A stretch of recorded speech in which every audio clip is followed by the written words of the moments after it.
Bonjour Séverine. Bonjour. Bonjour. Alors, nous souhaitons vous interviewer aujourd'hui car pour nous, vous êtes vraiment une artiste complète.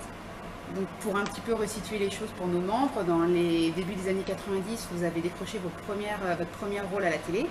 Et ensuite, vous avez été la grande célèbre animatrice de l'émission Fan 2 pendant 9 ans.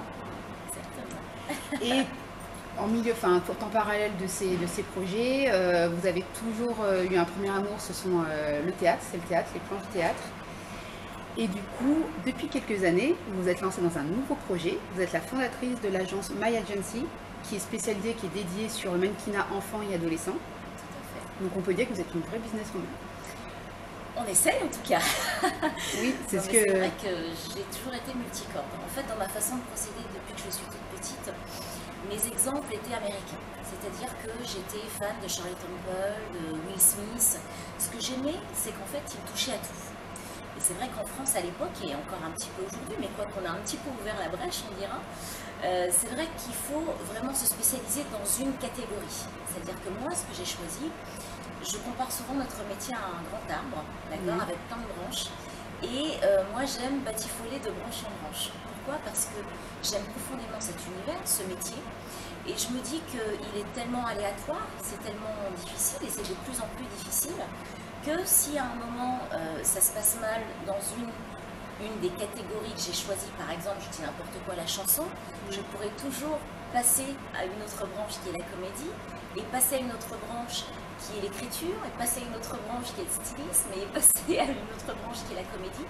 En fait, je veux continuer à faire ce que j'aime. Voilà. Et c'est vrai que pour moi, je dirais que ce business, en tout cas le monde du show business, bien que je n'aime pas le mot parce que je le trouve très bling bling, et c'est en tout cas, ce monde est très varié, donc on peut tout à fait réussir à continuer à faire ce qu'on aime, mais en faisant plein de choses en même temps. Et moi, c'est vrai que ce que j'aimais par exemple chez Will Smith, c'est que tout d'un coup, un jour, le mec il faisait un album, le lendemain il était dans un soap opéra qui était Le Prince de Bel-Air, le lendemain il faisait un film en long métrage, il animait une émission de télévision. Vraiment, il était multicorde. Et c'est vrai que dans ma façon de procéder, depuis toute petite, c'est ça. C'est-à-dire que je me suis dit, j'aime ce métier, je l'ai choisi et je veux continuer à le faire jusqu'à la fin. Donc, à moi de me débrouiller dans toutes les catégories. Alors, je ne dis pas que j'y arrive et que je suis bonne partout, mais du moins, je me débrouille pour faire en sorte de continuer et surtout de ne jamais le perdre de vue et de jamais m'en séparer. D'accord. Alors ça, pour nous, c'est quand même ça intéresse. On est très curieux justement de votre carrière, surtout vous êtes maman de 3 enfants. Donc vous arrivez à allier tout ça d'une manière vraiment très harmonieuse. Et du coup, moi, je voulais savoir si on parle plus justement de votre agence. Est-ce que, comme c'est une agence pour enfants, on sait que c'est un métier qui peut être difficile, est-ce que vous avez des petites astuces ou même des conseils à donner aux parents pour les rassurer? Et si par exemple il y a des pièges, s'il y en a bien entendu, de savoir comment les éviter? Alors moi, vraiment, dans cette démarche d'agence de mannequin, c'est quelque chose que je voulais faire depuis très longtemps.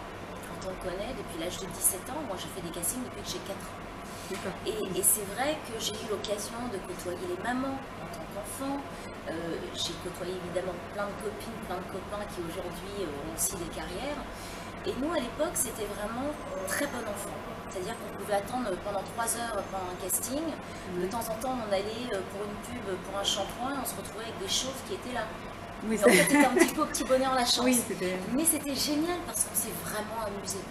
On a vraiment créé un petit noyau de comédiens. On arrivait, on était contents de se voir. Il y en avait un qui décrochait le rôle, ben, l'autre était pas triste parce qu'il se disait ah ouais mais c'est mon pote, c'est génial, etc. Et encore quand on se voit aujourd'hui, on est content et on est heureux de cette période-là. Aujourd'hui, ça a un petit peu changé. Alors, je veux rassurer les parents, on n'attend plus 3 heures pour un casting. Hein. C'est terminé. Il faut savoir que c'est extrêmement encadré en France. La loi vraiment encadre les enfants et surtout, nous, agence de mannequins, on est là pour les accompagner dans cette aventure. J'insiste beaucoup là-dessus parce que moi, c'est vrai que je l'ai vécu en tant que mannequin enfant, mais je le vis aussi en tant que maman d'enfants mannequins, puisque mes enfants, qu'on le veuille ou non, la pomme n'est pas tombée très loin du pommier, donc quand on est passionné, forcément, on transmet quelque chose. Alors, ils en font, ils ne sont pas à l'agence parce que je ne voulais pas mélanger, que je voulais que ce soit chacun de son côté. Mais vraiment, ce que je fais, moi, alors j'aime rencontrer, j'aime aller à la rencontre des parents et faire les rendez-vous pour les accompagner, bien leur expliquer comment ça se passe. Aujourd'hui en France, il ne peut rien arriver, évidemment, puisque comme je vous le disais, la loi encadre vraiment bien les enfants. Il y a des temps de présence devant l'objectif, etc. Et puis surtout, le travail de l'agence, c'est ce que je dis souvent aux parents, c'est un travail d'équipe. On travaille main dans la main et on se dit les choses. Moi, je pars du principe qu'il faut vraiment qu'il y ait une ouverture au dialogue. Si ça marche pour l'enfant, on va se supporter un petit bout de chemin, puisqu'on va continuer à travailler main dans la main et on va accompagner cet enfant pour qu'il puisse s'exprimer et qu'il arrive, eh bien, évidemment, à faire des choses et le porter au plus haut de ce qui peut arriver. Mais par contre, pour ça, voilà, moi j'aime suivre qu'il y a un vrai suivi pour les enfants et accompagner les parents. C'est pourquoi je leur dis que s'ils ont la moindre appréhension, la moindre angoisse, il n'y a pas de question fautive.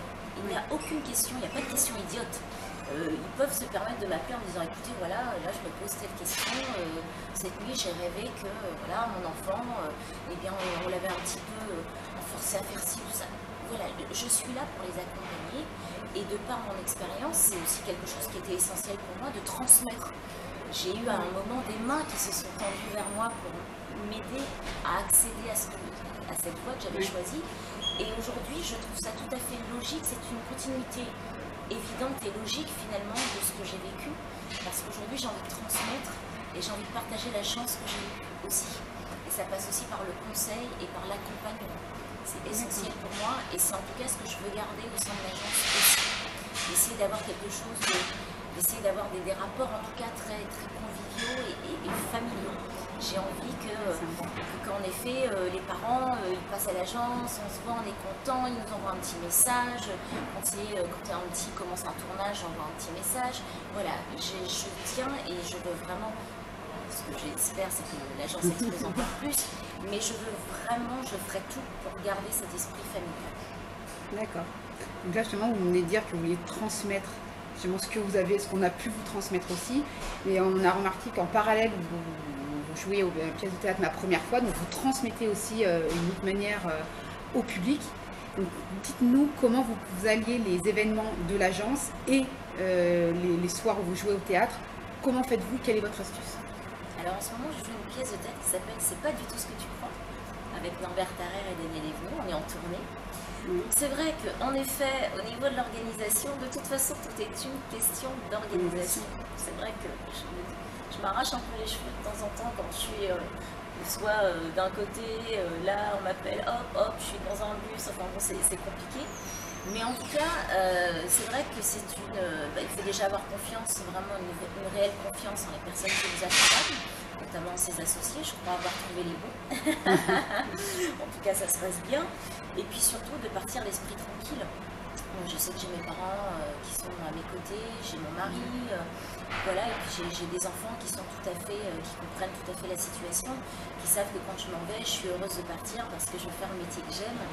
Donc il n'y a pas de frustration de se dire maman n'est pas là, elle s'occupe pas de nous, enfin voilà, on se dit tout. Quand ils peuvent, ils viennent, ils m'accompagnent, je les emmène sur une date de tournée. Et puis c'est vrai qu'avec les événements de l'agence aussi, ça demande beaucoup de temps. Mais je m'organise et j'aimerais que les journées durent 48 heures, ce qui n'est pas le cas. Mais en tout cas, je dirais que oui, même quand je dors, ça cogite, ça continue à cogiter, ça tourne, ça mouline. Alors des fois, je me fatigue un peu, hein, j'avoue. Justement, vous avez un nouveau projet en vue. Comme ça, est-ce que vous avez de nouveau d'autres projets? Est-ce qu'il y a quelque chose qui... Alors, écoutez, je suis assez contente parce que là, du coup, on fait la pièce qui rencontre un véritable succès, c'est incroyable. Enfin, on ne s'attendait pas, ça va au-delà de nos espérances. Donc là, on va continuer sur une année de plus, donc je suis super contente.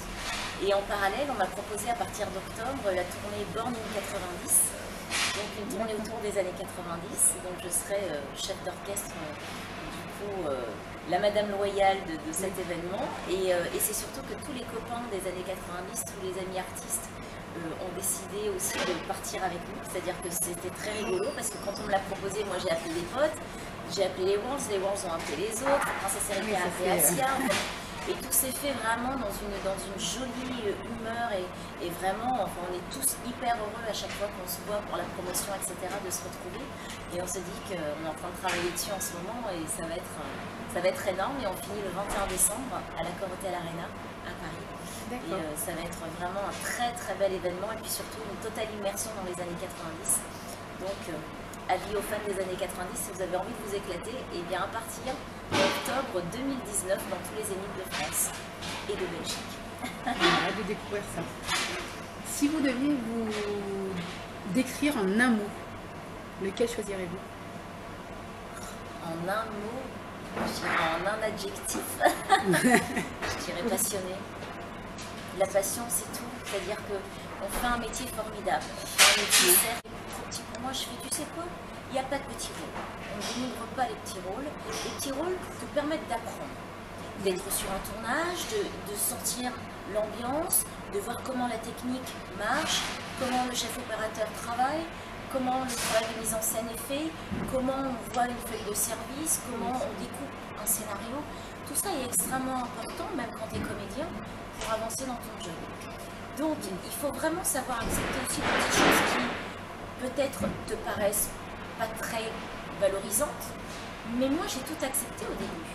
Au début, j'ai été figurante dans les émissions de Thierry Ardisson, on me voit derrière et j'écoutais, je regardais. Ensuite, j'ai été figurante sur Le Jeune Werther de Doyon. J'ai fait des tas de choses, mais justement, et au fur et à mesure, eh ben, j'ai passé des castings pour un petit rôle, et puis un rôle principal. Et puis, il faut savoir être patient.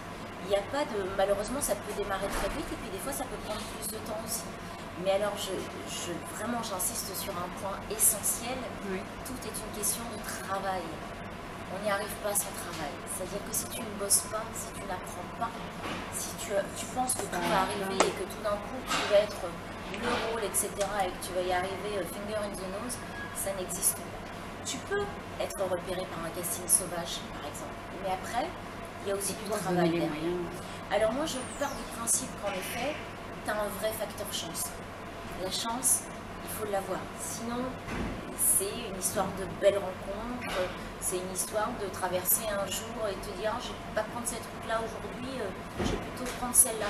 Paf, quelqu'un te laisse passer, c'est un metteur en scène que tu n'as pas vu depuis très longtemps, qui est en train de préparer son film et qui te propose un rôle. Ah, mais bien sûr, mais... Oh. Donc, c'est vraiment, évidemment, le hasard, la chance, le facteur chance qui est essentiel et important. Et après, je dirais que 90% de ce qui reste, c'est vraiment le travail de boulot.